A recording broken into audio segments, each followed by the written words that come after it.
HSC 27 batch কলেজে class শুরু হয়ে গেছে, 1 মাসেরও বেশি সময় হয়ে গেছে।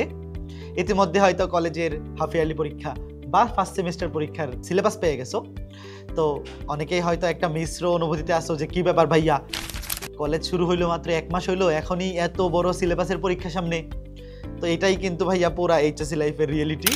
এসএসসির তুলনায় এইচএসসি সিলেবাস কতটুকু বড় এই আইডিয়াটা নিশ্চয়ই এতদিনে তোমরা পেয়ে গেছো। তো অ্যাডমিশন টাইমে যখন এই পুরা, এখন তোমরা ধরো এইচএসসি যখন পরীক্ষায় বসবা, ফিজিক্স, কেমিস্ট্রি, ম্যাথ, বায়োলজি বা বাংলা, ইংরেজি, আইসিটি এক একটা করে পেপার পরীক্ষা দিবা, টোটাল 13টা পরীক্ষা হবে।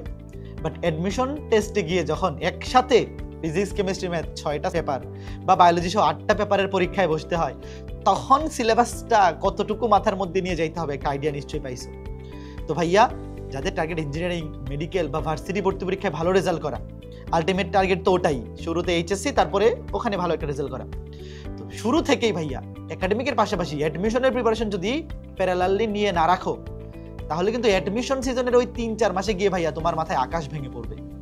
তো আমাদের হায়ার ম্যাথ একাডেমিক সাইকেলে আমরা এই জিনিসটাই একদম শুরু থেকে এনশিওর করি যেন একটা স্টুডেন্ট প্রত্যেকটা অধ্যায় একাডেমিকের পাশাপাশি অ্যাডমিশনের জন্য 90% কভার করে ফেলতে পারে জাস্ট আমাদের একাডেমিক সাইকেলের ক্লাসের কন্টেন্ট, প্র্যাকটিস শিট এবং এক্সামগুলোর মাধ্যমে। তো যারা এখনো আমাদের সাথে সাইকেল 1 বা 2 এ যুক্ত হওনি, আমাদের কিন্তু ইতিমধ্যেই সাইকেল 1 কমপ্লিট হয়ে গেছে এবং এখন সাইকেল 2 এ 7ম অধ্যায় ত্রিকোণমিতি অধ্যায় ক্লাস রানিং। তো দেরি না করে দ্রুত আমাদের SCS higher math academic cycle 1 এবং 2 এই দুইটা সাইকেলে এনরোল করে ফেলো।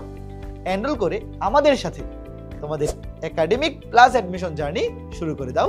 দেখা হচ্ছে ক্লাসে। টাটা।